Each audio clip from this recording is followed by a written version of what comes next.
Bonjour, bienvenue dans Instant Stress. Aujourd'hui, on s'intéresse à une vitamine en particulier, la vitamine K.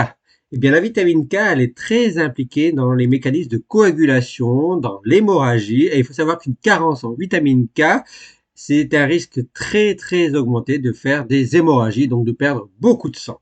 Alors, la vitamine K, elle a été découverte en 1929 par un Danois qui est Carl Peter, je ne me trompe pas, Hendrik Tam, et qui a découvert cette vitamine K. La vitamine K, et ensuite il y a eu beaucoup d'études sur cette vitamine K. La vitamine K, c'est une vitamine liposoluble, c'est-à-dire que où est-ce qu'elle est stockée en nous? Elle est stockée dans les graisses, dans le gras, et elle a un effet très important, je vous l'expliquais, sur la coagulation. En fait, la vitamine K est à la base pour fabriquer des protéines impliquées dans la régulation de la coagulation, donc pour soit faire des caillots sanguins, soit pour au contraire augmenter la fluidité du sang et jouer sur les hémorragies. Donc voilà pourquoi la vitamine K est très importante. Alors, il faut savoir que ça joue aussi, c'est stocké dans le gras, donc ça joue aussi sur les mécanismes de régulation du cholestérol, et ça, c'est très important.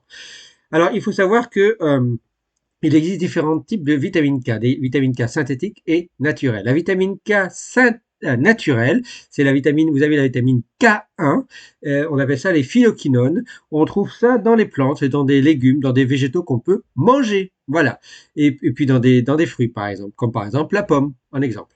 Et puis vous avez la vitamine K2, c'est une vitamine qui est aussi naturelle, mais qui elle est produite. On la retrouve dans les plantes qu'on peut manger, et elle est également produite par notre propre microbiote intestinal. Eh bien oui, le microbiote intestinal est capable de produire différentes molécules antioxydantes, dont les fameuses vitamines K, qui vont jouer sur la régulation du cholestérol et qui vont jouer sur la régulation de la coagulation. C'est pour ça que prendre soin de notre microbiote intestinal est très important pour de nombreuses fonctions et de nombreuses applications.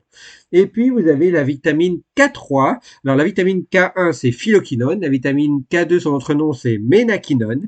Et la vitamine K3, elle est synthétique, non naturelle, c'est ce qu'on appelle la ménadione.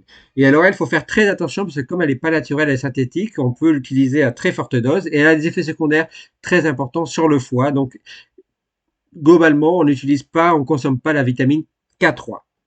Alors, on consomme surtout la vitamine K1 qu'on trouve dans les fruits et les légumes, dans les plantes, et qu'on consomme. Et puis, notre microbiote intestinal, c'est la vitamine K2.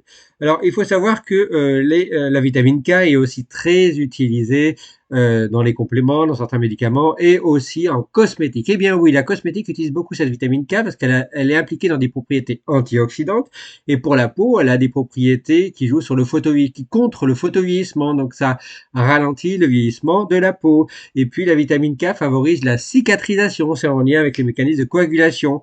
Et puis, comme je vous l'ai dit, ça joue sur la régulation de la coagulation sanguine. Et donc, au niveau des micro-vaisseaux, au niveau de la peau, ça améliore en particulier, ça joue sur l'élasticité et la bonne santé des vaisseaux et de la peau. Donc, c'est pour ça que la vitamine K est largement utilisée en cosmétique. Alors, attention, quand je dis largement utilisée, la vitamine K n'est jamais utilisée pure puisqu'il y a un risque de réaction allergique cutanée très importante, qui est très important si on utilise la vitamine K1 pure. Et c'est pour ça que la vitamine K est en pure et interdite en cosmétique. Ça, on ne peut pas l'appliquer pure. Elle est diluée, largement diluée. C'est pour éviter des problèmes d'allergie.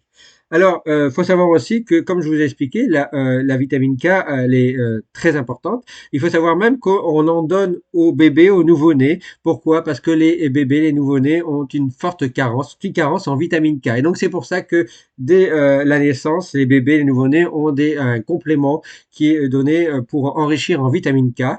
Pourquoi? Parce que cette carence en vitamine K a des effets sur le système vasculaire, sur le développement du système vasculaire et ça peut provoquer des hémorragies. Donc, pour éviter ces problèmes hémorragiques et favoriser le développement vasculaire et mieux réguler la coagulation, on fait un apport en vitamine K à cette population, cette sous-population qui sont les bébés, qui, elle, est en carence de vitamine K à la naissance. Et évidemment, quand on grandit, on finit par ne plus être en carence de vitamine K et on n'a plus besoin de compléments de vitamine K. Et c'est pour ça aussi que on l'a, comme je vous l'ai dit, dans l'alimentation. Vous l'avez, les vitamines K, vous l'avez en particulier K1, vous l'avez dans les végétaux, dans les fruits et légumes qu'on mange. Vous le retrouvez par exemple, là, on a une grande quantité, c'est dans l'huile de colza. Que je me trompe pas, vous avez aussi le brocoli, les épinards, le fenouil, le chou, la laitue, le persil. Donc vous voyez, ce sont des exemples de où on peut trouver cette vitamine K.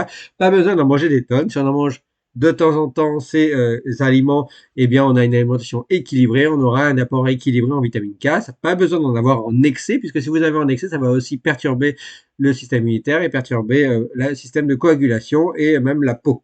Et puis, il faut savoir aussi que on retrouve aussi dans les, alors en moindre niveau que, je vous ai dit, l'huile de colza, l'épinard, tout ça en grande quantité, brocoli, on en trouve aussi dans l'haricot vert, la viande, la pomme, par exemple. Et puis, alors on dit toujours qu'il faut faire attention à la vitamine K et aux aliments qui contiennent la vitamine K chez les personnes qui ont des anticoagulants. Pourquoi? Parce que la vitamine K, c'est une vitamine qui joue sur qui participe, contribue à la fabrication des protéines impliquées dans la coagulation.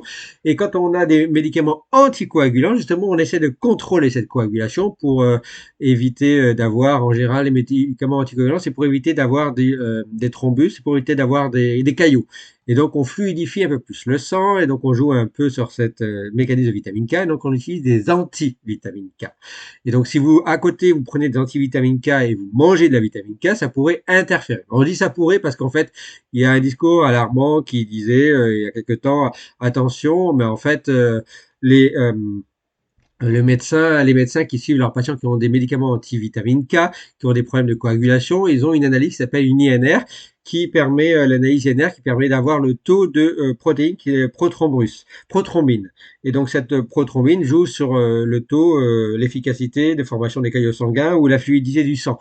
Et donc ce taux doit être extrêmement stable et équilibré. Donc évidemment, votre médecin ne va pas vous demander de changer votre alimentation, en particulier si elle est équilibrée, mais va adapter le médicament anti-vitamine K en fonction de ce que vous mangez. Si vous mangez plus de fruits et des légumes très riches en vitamine K, votre médicament anti-vitamine K va être adapté. Donc voilà pourquoi il n'est pas si important que ça de supprimer tous les aliments qui contiennent la vitamine K si vous avez des anticoagulants. Il faut juste en parler à votre médecin, faire attention, et puis votre médecin vous guidera dans ce que vous pouvez bien manger ou faire attention éventuellement en fonction de votre taux. Voilà, si vous avez une alimentation équilibrée, vous n'aurez jamais de problème de ces problèmes de vitamine K ou même d'antivitamine K. Voilà. En attendant un prochain Sans Stress, on savait un peu plus sur cette vitamine K qu'on trouve dans l'alimentation, qu'on trouve également en cosmétique pour améliorer la santé de la peau et auquel il faut éviter d'avoir une carence parce qu'une carence en vitamine K, c'est une augmentation des risques de faire des problèmes hémorragiques. Voilà, en attendant un prochain Sans Stress, que la vitamine K, c'est avec vous.